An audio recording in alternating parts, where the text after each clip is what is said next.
everyone, welcome to the 237th episode of the Internet of Things podcast. This is your host, Stacey Higginbotham, and your co-host, Kevin Toffel. And we have an awesome show for you today. We're going to be talking about what happens when we weave the IoT into clothing. We're going to be talking about whether or not IoT is the new asbestos. I've been at an ARM conference, so we'll talk a little bit about what they announced. There's some cool new products that are going to be great for the holidays. Linksys is adding a no-camera security option that's worth a look. And we're going to talk more about that whole Ring police fiasco. And since it's a day that does end in Y, we have a security vulnerability to talk about.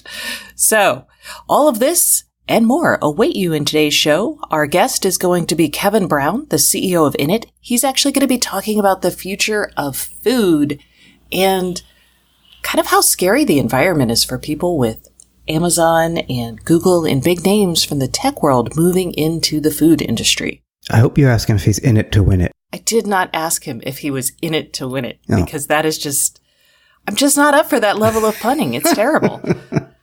Missed opportunity. I will warn you that he does say Madam A and does order people's Googles to cook a chicken, so you may want to set your microphones accordingly. We also did that recording. Actually, this whole recording is on the road, so pardon me for any weirdness. But we also have a message from a returning sponsor, Nutanix. Whoop whoop. And let's now hear from another one of our sponsors. This week's sponsor is HiveMQ. As many of you know, MQTT has become the de facto standard for IoT. HiveMQ helps companies connect IoT devices to the cloud using MQTT. Companies such as Audi, BMW, Acer, and SiriusXM are using HiveMQ to build their IoT solutions. They rely upon HiveMQ to provide an MQTT platform that is reliable and can scale to meet the demands of millions of connected devices. You can find out more about HiveMQ at hivemq.com or check out their open source project on GitHub. Oh, all right, Kevin, I am sitting here in a hotel room in San Jose, California, where PG&E have turned out the power in all kinds of places. It's really crazy. You're kind of striking out out there because, and you'll tell people why you're out there because that's part of the show, some of our topics. But besides the electricity outages that are actually planned, we weren't sure when we were going to record the show. And then even worse, you found out just before the show, there's no in-room dining. Oh, yeah. That's harsh. One of those is a first world problem, and the other one's actually just a general problem. This podcast runs on coffee, so it's a pretty big problem. Coffee and eggs, or pancakes. It's usually pancakes. Anyhow, but let's talk about what happens when we weave connectivity into our clothes. And we've talked about Google's Project Jacquard, and we also saw, I don't know if it was this week or a week or two ago, but Apple has filed for a patent for an activity band, like a cloth-based activity band that could be put into, again, clothing. And the idea here is that in Apple's patent, it would measure heart rate, skin contact sensors to measure maybe galvanic skin response. I'm not 100% sure how it's going to function. But it also has some sort of ability to let you control the device. And again, this is a patent. This is all theoretical. But it got me thinking, I have long wanted clothing that uses intelligence like sensors to give me feedback. So maybe I'm slumping and my shirt will give me a vibration that's right here, step up. Or I do Pilates, I've done yoga. There's actually a pair of yoga pants that appeared and then disappeared that gave you feedback to what muscle and how to change your body to be in the right form for the yoga pose. And I think these are really neat. Right now, they're way expensive. They are. And I don't know if you remember this. I'm sure if once I tell you, you'll say, oh, yeah. But way back in our GigaOM days, I actually wore one of the first available bits of clothing that had, I think it was silver conductive threads in it. It was from Ohm Signal. And it was it was a smart shirt. And it had a couple of nubs on it, like metal nubs that you would attach a sensor pack to. And then the shirt would be able to use the sensor to gather information about my breathing rate and my temperature and some other things, for running. It was an activity type tracker. I don't really think it took off anywhere big, but I do recall that. And it was kind of cool. I was skeptical at first, but I do recall that. And I'm also thinking, and this goes even further back, I remember one of the first, I guess you'd call it a sensor. The first sensor in Nike shoes was the Apple little pod. It was the Bluetooth Ant. Exactly. Connected device what did it do? It was like an accelerometer, and so it would track steps and distance, and you would tuck it in your special Nike shoes that had a little slot for them in the sole. And I did have those for a while. This is like 10, 12 years ago. And I also noticed that this patent, one of the people on it is Daniel Podhajny, and I apologize for butchering his name, but he was responsible for Nike's Flyknit material. So I wonder if this will be an Apple Nike kind of thing, maybe the shirt, maybe shoes, whatever, and you won't need like a pod or something. It would just be... Oh, Apple hired him. Yes. So yeah. No, and that makes sense, having a smart pod. I mean, even the Jacquard, it's got the sensors woven into the fabric, but it requires the electricity in the pod to be part of, you tuck that into a little hole. Right. That's how it all works. Because you need some kind of radio to get the data off the device or to a phone or something. So Hexoskin, which is a company that was like Ohm Signal, made a athletic wear shirt that it was for runners. It measured heart rate and things like that. It was kind of a skin tight shirt with sensors in it. They actually this month started testing their shirt for lung activity in COPD patients, that's chronic obstructive pulmonary disease, and people with cystic fibrosis to measure if they were breathing well or not, basically. And I think people do spend for health and wellness. That's a demographic that actually does spend pretty reliably. But this opens up a whole lot more like business and opportunity for a lot of these companies, because if they can get FDA approval for something like this shirt becomes kind of like a prescription that could really actually help. I think the market for these types of things is huge. The technology wasn't quite ready 5-10 years ago. I think we're much closer now. Yeah. So I think what we'll want to see here is economies of scale around the sensing devices so they don't cost as much, right? And that'll happen with production. And then we'll also want to see on the medical side peer-reviewed studies that say, yes, this is actually a valuable thing, as opposed to, oh, yeah, maybe this works, maybe it doesn't. So I'm excited because I have once in my life had to wear a Holter monitor, which is a 24-hour monitor that you have to measure your heart rate. And thanks to devices like Apple Watches and other products, those things are going to quickly, hopefully, become obsolete. And it's really nice because, it's really uncomfortable to walk around with this device connected to like 12 little leads that are on your body, taped all over your body. So come to the future. It's awesome. All right. So that is Apple's patent and maybe a little bit about the future. Maybe less awesome for the future is this idea that IoT is going to be this generation's asbestos. These are from comments from F-Secure's Mikko Hyponen. Again, butchering names. We are originally writers, so I can tell you how to spell it. I actually know Mikko, and he is a very smart man. And he's basically saying that back in the day, asbestos looked awesome. It was like a miracle material. And then we found out it causes cancer and nobody wants it. And his idea is that IoT devices have such bad security that we're going to build this into buildings, and later they're going to realize that this was a dumb idea and they're going to have to be removed, and it causes lots of problems, maybe not cancer, but maybe bank account hacks or maybe botnet attacks that are unable to be mitigated. I mean, there are lots of options here. I mean, we've been talking about security in devices and how they're not designed with security in mind first. We've offered lots of different ways to change that, but I mean, the industry itself has to adopt this so that they don't become the asbestos of the future. I feel like we have come a long way. Yes. Like, there are devices now, I don't know, can you buy devices now that have default passwords or hard-coded passwords anymore that don't force you to change it? I can't think of a device that has not forced me to do that bare minimum in the last probably 2 years. I can't either, but we test. I mean, yes, we test good devices. Yeah. I mean, we look for certain things like UL certification, known brands and companies that are at least mostly transparent with their policies on privacy and information. A lot of no-name brands we don't talk about because I don't personally recommend them. I don't want to take that chance. So it's hard to really say that they all make you change your passwords.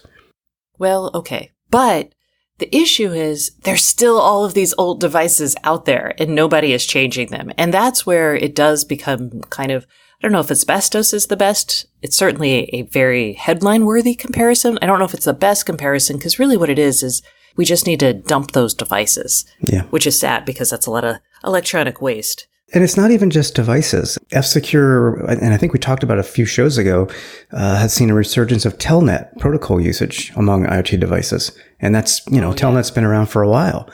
And it's still used, and it's still insecure because it's unencrypted. And, these are the things that, from a legacy standpoint, we still have out in the wild. Yes. And we might for quite some time. Yeah. The relatively nice thing is tech does break. So maybe in 7 years, we won't have these things out in the wild anymore? Just replace it. In many cases, you either have to take it straight up offline or you have to dump it. I mean, there's no solution to a hard-coded password, for example. Right. The other thing I would say about this is I was in a conversation preparing for the Smart Kitchen Summit, which is where I was on Monday. And I was talking to a hacker, Riley Eller, and he suggested this idea of a building code, like a building safety code for connected devices. And I thought that was really interesting because, one, building codes happen at a municipal level, which is terrible. So I don't really want us to have a building code for connected devices that is enacted at a municipal level, but having some sort of way to think about building infrastructure, building smart infrastructure into buildings in a way that is modular enough so things can be replaced, that we have security standards going in. That's actually really compelling. And I'd be curious to hear from people what you guys think and what kind of infrastructure, like how far down would you go? I'll answer that question, but I want to hear what other people think as well. I think you got to go all the way down. You can't have a weak link that'll just undermine the whole IoT stack, Right. So then we're talking about, dictating cables, like cable quality. We're talking about physical access, like to ports and other things in the building. I don't know if you remember the Mr. Robot where he hacked into a thermostat and got it to, I don't know if it was a server. With a Raspberry Pi. Yes. With a Pi. Yes. Again, I think these are interesting things. I don't think we're really thinking enough about them. Yeah. And I guarantee you that crazy hacker people are. So that's the asbestos conversation. Let's talk about silicon. Yay. Stacy's favorite. My favorite, you guys, it's chips. I am here at the ARM TechCon event, and I go to this. I didn't go last year, but I went the year before. And I love this event because I fundamentally believe that what happens in silicon influences what you can do. And I know software is eating the world, and it's actually having a big effect on the silicon industry because they have to move faster, and we'll talk about some of the things that are happening here.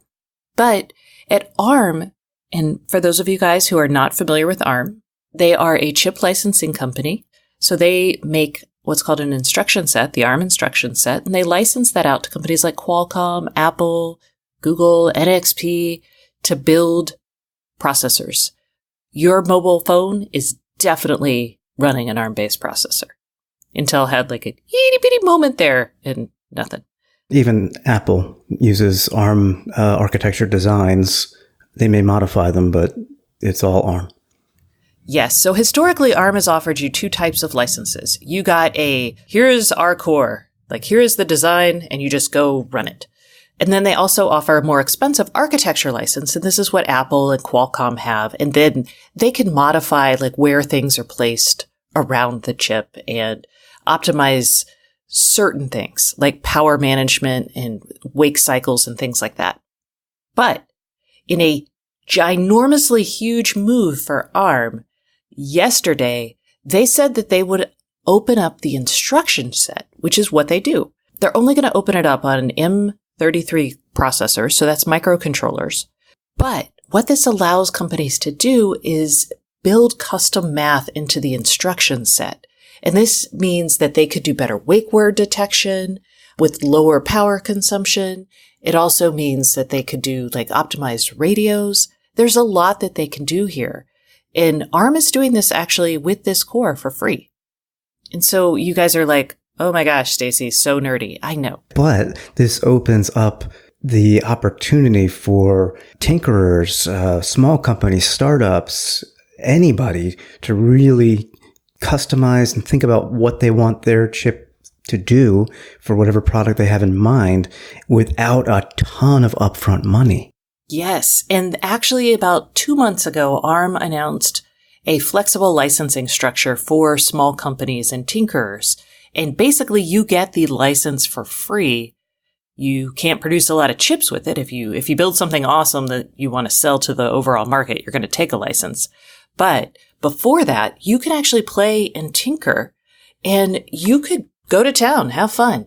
So I hope we'll see a lot of innovation here. And it basically is going to allow us to hopefully have lower powered devices, maybe cheaper devices that you won't have, like, for example, Apple puts a coprocessor for now on their Apple Watch. It is a motion coprocessor that detects, it basically is counting your steps and doing the math associated with that. And why do they do that? I know the answer, but... And they do that to take the burden off of the main processor. Yes. You want your main processor running your hot, cool apps, whatever they are, and counting steps is kind of beneath it. But if Apple takes the ARM instruction set and now they can customize it, they may not need their coprocessor. They can actually put some dedicated math for counting steps right there on the processor and then still have other parts of it doing other things. So I know this is really esoteric, you guys, but it's an innovation story. I mean, that's, to me, it just opens up the potential for so much innovation on the silicon side. Yes. And we love that because silicon is what makes everything possible. So that was the biggest news from ARM. And it also, I'll say, keeps ARM relevant. I know we've had people on the show talking about RISC-V, which is an alternative architecture that's coming up, and that is totally open source. And ARM's customers have been pushing it for years to let them do more optimization here. So there's a lot of pent-up demand, which means in like 2 to 3 years, we could see some cool stuff, y'all. Okay. That's the big news from ARM TechCon. They also launched an automotive consortium. It is the Autonomous Vehicle Computing Consortium. It's ARM, Bosch, Denso, General Motors, NVIDIA, NXP, and Toyota. And basically, this is trying to make self-driving vehicles a reality with all of these people collaborating with the hardware, software, and everything associated with it. And they have the partners all the way up the chain for the most part. So they're going to build basically a recommended system architecture. So that's a reference design for the computing platform for cars. I hope at some point they continue talking about vehicle-to-vehicle connectivity as well, just because we've been hearing about that for, 8 years now. And yeah, but we pulled the standards. So now we just, what was it, 2017, they said that the Department of Transportation had said that they weren't going to mandate the standard like they were originally going to. So they kind of did an about face. It's a free-for-all. Yeah. Yeah. So that's the big news. That's enough chips for now because, I know you guys are like, show me the gadgets. And we have good gadgets for you. We have a new one that I think is going to be hot for the holidays. It is the Tile sticker. Kevin, you want to talk about it? Yeah, and it's funny because we had a call into the IoT voicemail podcast hotline maybe 2 or 3 weeks ago about tracking tools. And this wasn't currently an option because this wasn't available. But now there are small waterproof stickers from Tile. They're Bluetooth trackers. They're maybe the thickness of your smartphone, probably the size of, I'd say, a quarter. And they have a built-in 3-year battery. Selling them in 2 and 4 packs, Tile is. I find these a little expensive, but that's just me. A 2-pack will cost you $40. A 4-pack is currently $60. But, for people who really need them and want something small, something that you can just stick on something to track it within a 150-foot range or through the Tile crowdsourcing app, I guess is the best way to say it, other Tile users, it might be worth the money. Oh, yeah. And I have Tiles, and I find that coverage is pretty good. Now, I mostly travel to urban areas, but in those areas and even random places like Nashville or Louisville, Kentucky, I have found stuff with tile, or my tiles work really well.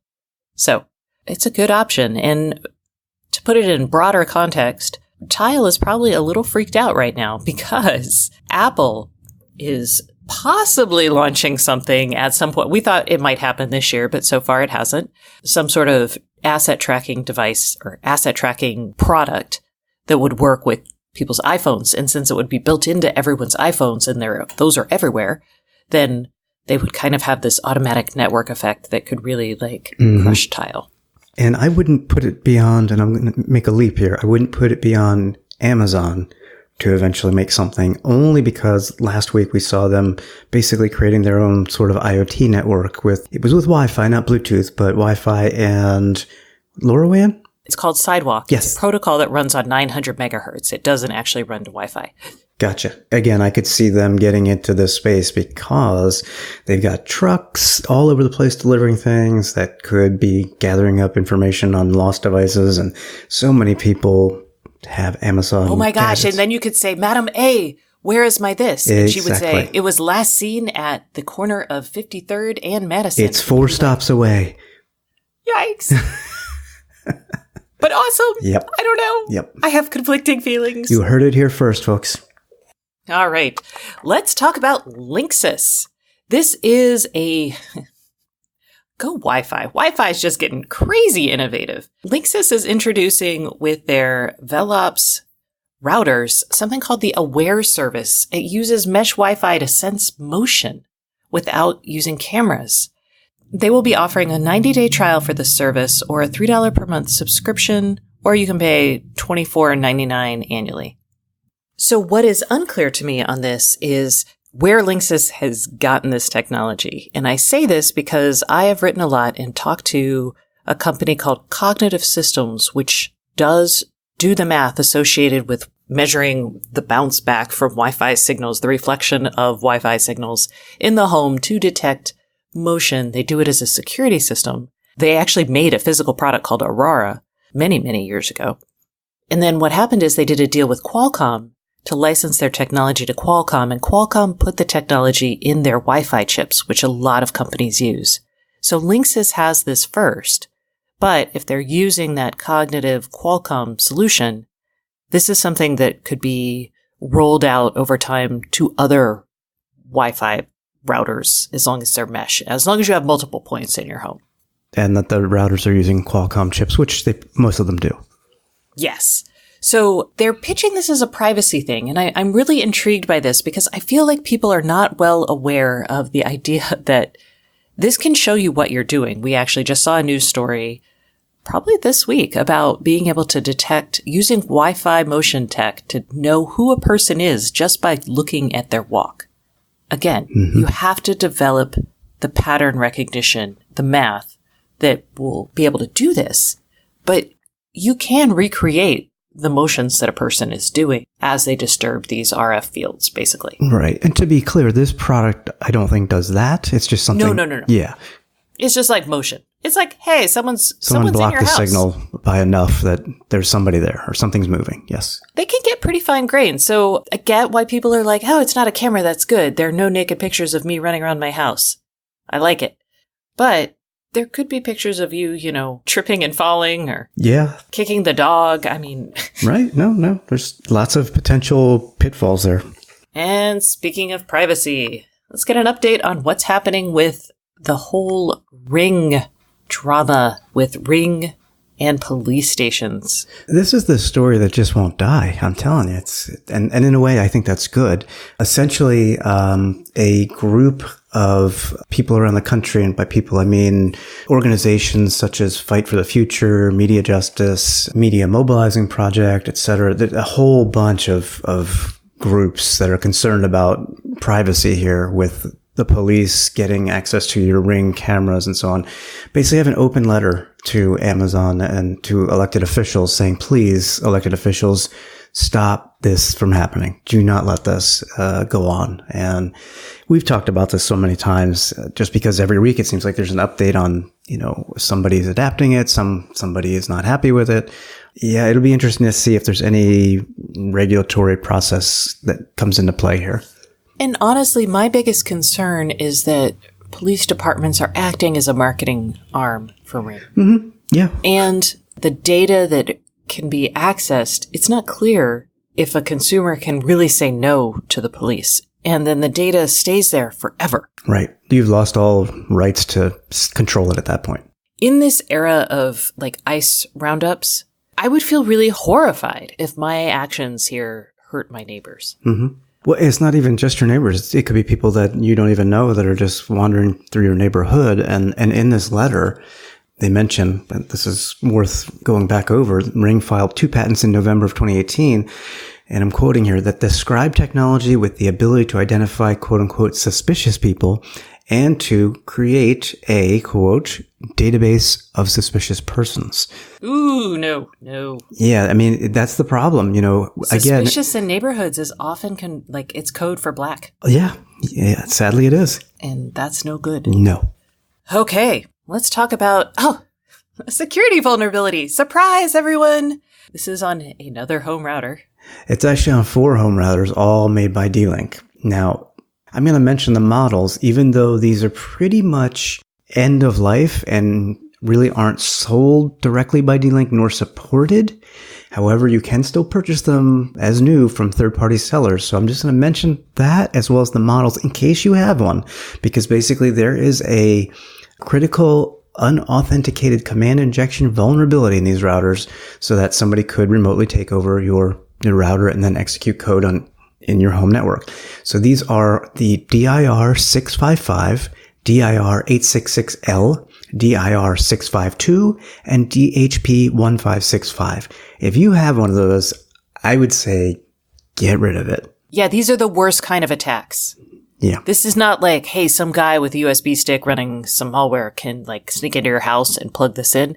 This is a remote ability to take over your your router is the key to your network. So this is super bad. All right. Let's see. Little bits of news. Node-RED, IBM's, how would I describe it? Visual programming language for IoT? Yeah, sure. It's an IoT interface for you to automate your home. Yes. Well, or a building. It's not just your home. Yes, that's true. They now have finally reached version 1.0, and they have some new features such as asynchronous message passing. Woo-woo! And message cloning is now on by default, so you can make sure things actually get done. And there's a slightly new interface. And it's a fun interface. I like it. It's a very friendly, user-friendly interface. So, yay that. Dialog Semiconductor acquired Creative Chips. They make industrial Ethernet chips.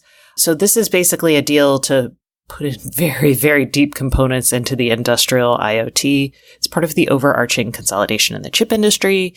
Not too exciting, but it's an $80 million deal, and I think they have the ability to get $23 million more if they perform. So worth just saying something small about it.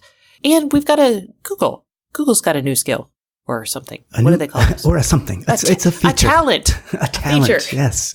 Yes. Google this week, before I say anything else, I love this feature. I haven't tried it yet, but I've wanted this for so long because I often play music on my little Google Nest Smart Display, but then I want to transfer it to my Sonos speakers, and Google just doesn't seem to want to do that.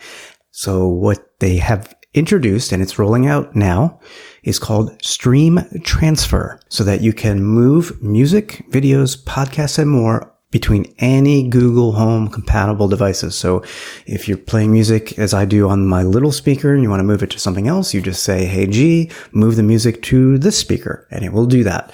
You can also move YouTube videos between displays and Chromecast enabled TVs or Android TVs, which is what I use. And you can also now set up speaker groups in the Home app, which is really nice because I can either stream on one speaker in the house or all the speakers in the house. Now you can do groups with Stream Transfer. Ooh, party mode. All right. I think that's it for the news portion of this week's podcast, but now it's time for the IoT Podcast Hotline, which is sponsored by Affero. With the 5th largest IoT patent portfolio in the world, Affero provides a proven IoT platform that doesn't risk your brand. Affero customers have experienced as much as an 80% reduction in time to market and 10x higher activation rates. You can learn more at affero.io. Okay, on the IoT podcast hotline this week, let's see, it's not the beginning of the month. We don't have to announce a winner, but if you would like to win a Wyze Camera and Sense product, give us a call with your questions at 512-623-7424. And maybe we'll play it on the air and answer it for you. This week, we're going to hear from Judy, who has a question that I myself had to ask 6 years ago. And you know what? Since that time, things have changed. Let's hear from Judy. We are building a house with lots of garage space. We currently have the framing up and are working on putting the insulation and the wiring, although we have not begun that yet. My question is, what are your recommendations for running a Cat 5 automation system for future? We are willing to run cables almost anywhere, but we want to know what would be the best layout. Okay, Judy. When I was building my old house, I was very excited about gigabit Ethernet. I know. So instead of going Cat 5, I went to Cat 6 because Google Fiber was all the thing. I knew it was going to happen. And it did sort of happen in my area. Now I would say the ideal would be running conduit, but that is super expensive. So running Cat 5 is probably sufficient. If you do want gigabit speeds inside your house, you're going to want to go up to Cat 6. If you think that's crazy, It probably wouldn't hurt to future-proof, I think. are we ever going to get gigabit speeds that are wired? I don't know. But just throwing that out there is one thing to think about.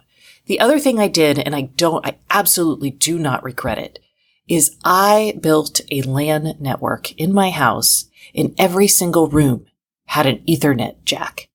And people were like, why do you need so much Ethernet? And I'm like, hello, there's like 1 million devices. And I had switches hanging off of all sorts of things, but it helped with my mesh Wi-Fi routers. I could actually directly plug them into my LAN if I wanted to. There are varieties of other devices that I could plug directly into my LAN, like my printer. So I would say Ethernet in every room. I think some of the more important things for smart home, and then you can actually have like power over Ethernet, PoE, which is nice. I think what's really important is having actual power in some new places. So bear with me as I explain. You're going to want power under your sink if you want to have like a water monitor, or maybe Madam A control your sink. So make sure you stick an outlet down there.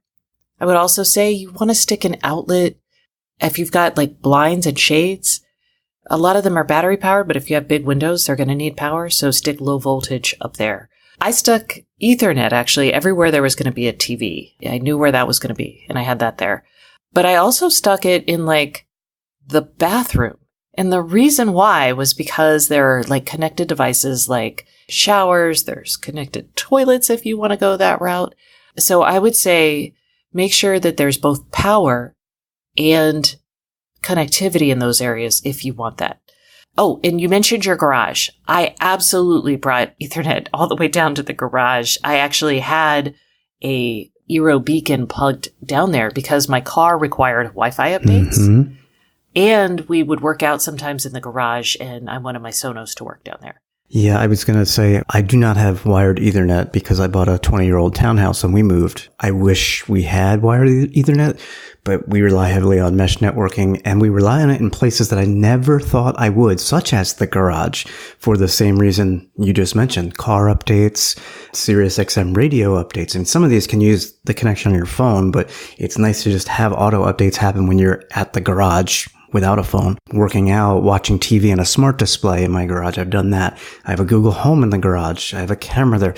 We don't know all the potential use cases yet for IoT, quite frankly, even though we talk about all the cameras and motion sensors and everything.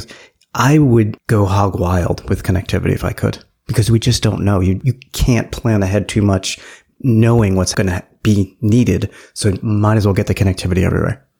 And the other pro tip I would have for you is 24-volt transformers for your doorbell, because those doorbell cameras, they really suck up a lot of juice, and deeper switches in the walls. So when you're installing your light switches, if you're not installing something that's connected already, install Slate as deep as you can. The switch boxes, the boxes that you put your switches in. Smart switches are big and fat. Yeah, because of radios and more wiring, batteries. Yeah, whatever it might be. Those are some tips and advice for you there, Judy. I hope that helps, and good luck with your house. Okay. Again, if you want to be entered to win the Wise system, or you just want us to answer your question, give us a call at 512-623-7424. And remember to stay tuned for our guest this week, Kevin Brown, the CEO of Innit, who is going to be talking about basically the future of food delivery, and it sounds pretty sweet. So stay tuned for that after a message from our sponsor. Hey everyone, we are taking a quick break from this week's Internet of Things podcast for a message from our sponsor. This week's sponsor is Nutanix, and I have Sachin Vagani here from the company. So Nutanix, we all think of that as a leader in hyper-converged infrastructure, and now it's offering products and services in the IoT area. Can you tell us what drove the company in this direction? It's been quite a revelation, Stacey. On the business side, we realized there's going to be 3 orders of magnitude more devices doing enterprise IoT in the real world. So we figured if we are going to be true to our mission here at Nutanix, which is to simplify enterprise computing wherever it exists, at the edge or the core or the cloud, we ought to address the IoT problem. And from a technology perspective, it's equally fascinating because we've spent a lot of time inventing computing solutions for the world of humans. And now IoT requires us to think about an operating stack for the world of machines. Can you talk about some of the customer scenarios you've encountered as you've gone to market? There's quite a lot of diversity in the type of use cases we've seen. For instance, we've worked with customers in retail and solved some here and now problems for them around making existing processes more efficient. Things like loyalty member identification in their stores or loss prevention systems and so on. And we've also worked with them to create new experiences, things like the equivalent of Amazon Go for Fortune 500 food services customer we work with. In manufacturing, we've seen use cases around existing data that is collected on the factory floor from machines using machine telemetry data to do predictive maintenance, to new experiences. We help a meat producer customer of ours go from a human-based meat inspection process where they inspected 1 out of every 1,000 packages to a individualized inspection process of every package using AI. We see similar trends in oil and gas around using machine telemetry data at oil rigs. And what are your high-level learnings so far? There's so many, but let me share a few in the interest of time. For one, when it comes to IoT, there's a lot of talk around new projects, but IoT is as much about respecting the present as it is about building for the future. For example, in manufacturing, we need to respect all the OT infrastructure that is already in place and the data collection that is already in place, while we enable these end users create new business processes and experiences around leveraging that data. We've also seen that people need to not only budget about technology in IoT, but they also need to plan around people and processes. It's going to be a vastly different set of skills and processes that are needed to apply IoT concepts at scale. And last but not the least, we need to budget for failure, just like how we budget for success. IoT projects take a long time to prototype and then to productize. And people need to think about the entire life cycle of the project as opposed to a point in time when they need to roll out the IoT project in production. Where can people go to find out more about Nutanix and its efforts in the IoT? To find out more and to sign up for a free trial, your listeners can go to nutanix.com/IoT.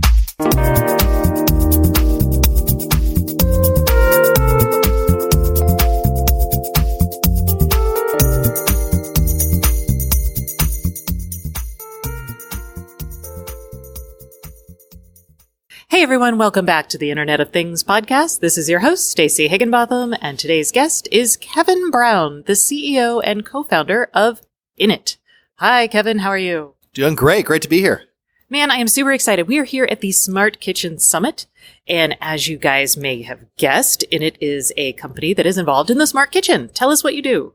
Sure. Well, we actually launched here at the Smart Kitchen Summit a few years ago. So we're creating a connected food platform. So what this does is it helps consumers throughout the whole meal journey. How do I plan, shop, prepare, and cook? So what's the right food for me? How do I get the right nutrition? Help me with the step-by-step cooking. And then when I take that beautiful $30 piece of salmon and put it in my oven, how do I not murder it? Well, technically, I think it's already been murdered, but I see your point. How do you not? Culinary murder. I was going to say butcher, but no, that's even worse. Okay. So as a consumer, do I go out and buy an Innit, or is it something different? Yeah, great. So we have a number of properties that are out there. So we have free apps in the app stores that you can download. We also run on the Google Smart Displays. And then we're integrated with a lot of the top manufacturers of kitchen appliances. So, GE, LG, Bosch, Electrolux, Arçelik, Vestel, Philips, all of the top brands. And so what we can do is essentially create sort of almost like a GPS system to help you through the meal preparation. How do I customize the meal based on my diet? I can click the button and the groceries will show up from one of 30 different retailers to cook that meal. Now I have step-by-step video instructions in case I didn't grow up in the kitchen or I don't know how to chop an eggplant. And then finally, when it's time to start the cooking, we've done a lot of very deep integration with the appliances. So we can send a 14-step Michelin star recipe to your oven. You would never stand in front of your oven and change it all the different times to use the different techniques. But this is how chefs cook. And so we've actually programmed that in. And so now we can step you through that meal. And at the right moment, you put the food in and we take over from there. So you don't need to figure out how to use turbo roast or convection bake or figure out which foods and which times to use for them. All of that is now taken care of for you. All right, you guys know how I'm obsessed with my June oven. So this basically turns other ovens into a June, because to me, the June is amazing because I stick something in, it's like, oh, I want roast chicken. And it's like, it's maybe not 14 steps, but it's a several step process. And then it's like magical and it's good. And yours does something very similar with ovens from other companies. Every other part of life has gotten easier. Music, movies, taxi cabs, you push the button and the right thing happens. And to make something complicated happen, it takes a lot of sophistication underneath the covers, but we need to make it easy for the consumers because this is every single day on a Tuesday night. How do we help you get dinner on the table in 35 minutes and have it taste great? And if we can do that, it's really going to have a lot of positive effects on health, on family, on just the way that people spend time together. So that's what we're really passionate about as our mission. How do you help people eat and live better? And so we're now doing it as a generalized system for your ovens. We just demonstrated at the IFA show with Electrolux. We showed induction hobs, combination micros, steam ovens, basically all of the different kitchen appliances that can now get orchestrated together, basically helping people with the things that maybe they're a little bit scared to do or not sure of, can they pull it off? How do we make that something that's really easy and give them a lot of confidence? Awesome. All right. Now, we're here in Seattle. I was here just a couple of weeks ago I live here now. I know you guys. But I was here for the Amazon event, and they actually announced a new smart oven. And Kevin, you have some really interesting thoughts about how the entrance of something like Amazon or Google, the assistants, are going to change the food industry. Well, for the last 100 years, it's been pretty sleepy in the food industry. Not a lot has changed. You go to the grocery store, you buy the same brands, you pick the red one or the blue one based on which one is on the shelf, and you take it home and you struggle with some recipe and sort of half follow it. And then, half the time it doesn't always come out the way you want. So, no one's really stepped up to help people with that whole process. And so it's pretty interesting to see Amazon really getting aggressive, in terms of the acquisition of Whole Foods. That sort of was a reality check for a lot of people in the grocery industry. The growth of their private label brands, that's a big reality check for everyone who's selling, in the $8 trillion food market. Branded. Yeah, you were actually telling me that I think the Amazon branded batteries, which I totally have in my house, are like the number one battery now. Yeah, so this happened in the older days just with house brands at retail, and they took about 50% of the market share for a lot of products, and now the other 50% is kind of up for grabs. E-commerce is going to totally change the way that people purchase things, and so now what it's happening is that this is creating a lot of disintermediation, a lot of dislocation, and so the good news is that we're seeing from this relatively slow-moving industry, the CPGs, the retailers, the appliance companies now really starting to focus on how do we bring new solutions that create a digital experience for the consumer. How do we create that direct-to-consumer digital touch that really adds value? Okay, so in the future, in this new CPG, and that stands for consumer packaged goods. Yes? Yes. Okay, so things like Campbell's Soup and Cheez-Its. I don't know. So in this new world, walk me through what the consumer packaged goods companies are afraid of happening. Yeah, sure. So, today, for the last 100 years, you walked down that store aisle and picked the one that either you recognized or there was a lot of it or is at eye level. Or had a coupon. It had a coupon. Just that there was a traditional way that, groceries got picked, and that's a massive industry. In the future, you're going to say, Alexa or Hey Google, let's make lasagna. And what's going to show up is 14 ingredients, and software is going to select which tomato sauce, and unless you have a brand preference. So there's a whole new buying behavior that's going to start to happen. Meal kits was sort of an early try at that, but every recipe can turn into a meal kit now. Every recipe can turn into something that's shoppable. We now offer that from 30 different retailers that can deliver to your door in an hour or two. And so you can select your own meal, customize it any way you want and hit buy. And that turns into actual groceries in a bag that are landing on your kitchen counter. Wow. So I could just say, hey, this week I want to make this, this, and this. I get a shopping list. I may look at it and be like, oh, yeah, this is great. And then it just arrives. That's right. So the store shelf, you'll still go into stores and that's not going away right away. But increasingly, a lot of the growth is coming from some of these new ways for consumers to prepare things. And so this is an opportunity for the ones that are leaning forward to create a direct to the consumer digital experience that's valuable, that, you're going to help them cook. You're going to help them find the right product in the brand portfolio because I'm trying to cut down on sodium or I'm trying to go gluten free. And what's the right product that's going to really match my family's needs? And that's a win-win for the company and for the consumer. Okay, so that sounds awesome kind of for me as a consumer, right? That sounds awesome for Amazon. So if I'm Mondelez or Campbell's, what do I want this future to look like and how do I activate or engage with that? Well, so in the past, the store shelf was the one place that you would interact with the consumer, and they would put up an end cap or signage or, coupons, whatever. Now life is moving on to digital. This is where the next generations are going to spend all their time. And so now how do you make that brand mean something in this new, experience? And so, how do you bring something that's useful, whether it's nutrition, whether it's your brand story about sustainability or about, animal welfare or about organic and the importance of it, or about, where did this come from? I want to know where the tomatoes in this sauce were grown because I have a much broader global perspective. If I'm one of the younger generation, it's great.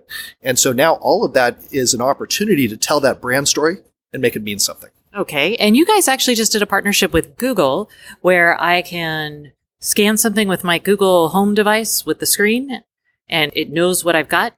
So we're working with the smart displays, and we just launched an initiative with Google Lens. We're really excited about this. And so if you think of search, Google's famous for search. So you do text search and you type something in and you Google it, right?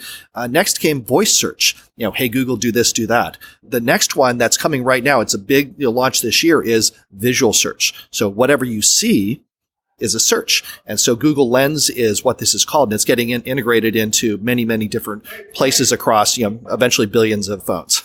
So the opportunity is now every time you see a piece of food, how do we create a great experience around that helps the person use it, helps the person select the right product for them, gives them that confidence, and even programs their kitchen to cook it. Excellent. So if I'm a company like, again, we'll use Mondelez because I like Triscuits. If I'm Mondelez and I've got this kind of tie-in with Google in visual search, I might show up my crackers and what would happen? Yeah, so I'll give you an example. We just launched with Mars. We did a sort of a big flagship launch around the Uncle Ben's brand. So Uncle Ben's rice, they've got many different products. Some of them really save a lot of time versus starting from scratch with rice where you can prepare it in a much shorter time. So for today's busy lifestyles. So how do you kind of tell that story? How do you, help people pick the right product that's going to, be a great fit for dinner? And so we teamed up so that when you lens the product in the store, whether you're in the store shelf or at your kitchen counter, now you can start to unlock personalized nutrition information, meal ideas. You start to have, content. One of the big pushes they had was how do we get the family cooking together? Something I feel very, very positive about. So how do you take that whole story in just a few seconds now, unlock that for the consumer when they're standing there at the store shelf and making that decision? That's I think a great example, but then carrying it through the rest of the meal so they can, get the right ingredients for their meal. They can, do the rest of the shopping and get home and have confidence to cook it. All right. So big theme so far is like, oh, it's so much easier to deal with food and find out what I want to eat and make what I eat and have it taste good. Now, let's go a little further into the future because one of the things that I think we're talking about and seeing a lot of is this idea of food as medicine. And when you talked about personalized nutrition, this got me thinking, hey, is there an opportunity in this space? Absolutely. There's all sorts of things about food that are great. It brings people together. Taste, it's one of those things it's just a very human sort of experience to taste something great and just the way it makes you feel. But then maybe most important of all is that, this is really determinative of our health and, sort of the quality of lives that we can all lead and for our children. So it's a big deal. And so this is where people have really been mystified. They don't know how to put to work all of the different things they hear. They're trying to follow a new diet. They're just very confused about how to do that.